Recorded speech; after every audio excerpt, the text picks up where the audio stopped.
Kansas City man charged in shooting a black teen who went to wrong house. Kansas City, Missouri, AP, an 85-year-old white man who shot a black teen that approached the wrong house in Kansas City, Missouri, while trying to pick up his younger brothers has been charged with first-degree assault, the Clay County prosecutor said Monday.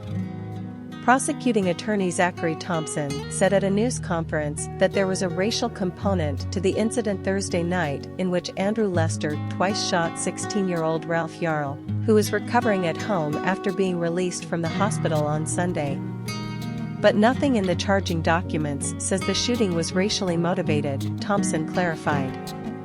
"We understand how frustrating this has been, but I can assure you the criminal justice system is working and will continue to work," Thompson said at a news conference.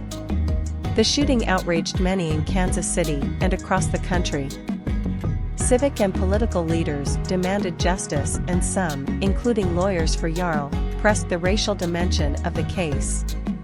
Reverend Vernon Howard, president of the Southern Christian Leadership Conference of Greater Kansas City, called the shooting a heinous and hate-filled crime. Vice President Kamala Harris wrote on Twitter that no child should ever live in fear of being shot for ringing the wrong doorbell. The Missouri Senate held a moment of silence for Yarl on Monday. The assault charge carries a penalty of up to life in prison. Lester was also charged with armed criminal action, which has a penalty range of 3 to 15 years in prison. Thompson said an arrest warrant was issued, but Lester was not yet in custody.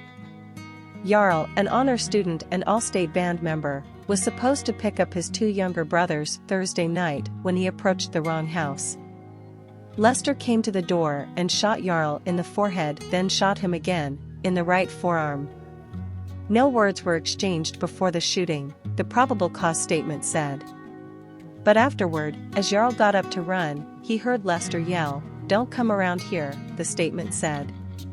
Yarl ran to multiple homes asking for help before finding someone who would call the police, the statement said. Lester told police that he lives alone and had just gone to bed when he heard his doorbell, according to the probable cause statement. He said he picked up his gun and went to the door, where he saw a black male pulling on the exterior storm door handle and thought someone was breaking in. A number for Lester was not in service on Monday evening, and it was not immediately clear whether he had an attorney to speak on his behalf. The shooting happened in a middle-class neighborhood in North Kansas City. Yarl was sent to pick up his twin younger brothers. He didn't have a phone with him and went to the wrong block, his aunt, Faith Spoonmore, wrote on a GoFundMe page set up to help pay medical bills. By Monday afternoon, $1.4 million had been raised.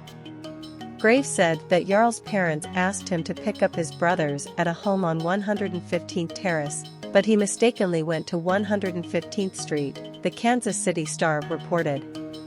Yarl is a bass clarinetist who earned Missouri All-State Band honorable mention and who plays several instruments in the Metropolitan Youth Orchestra of Kansas City, Spoonmore wrote. A statement from the North Kansas City School District described Yarl as an excellent student and talented musician. Spoonmore said Yarl is doing well physically but has a lot of trauma to overcome emotionally. By Monday afternoon, the home where the shooting happened had been vandalized. Black spray paint on the side of the house showed a heart with 16 in the middle. Eggs splattered the front windows and the door. A message seeking comment from Republican Governor Mike Parson, a staunch gun rights supporters, wasn't immediate.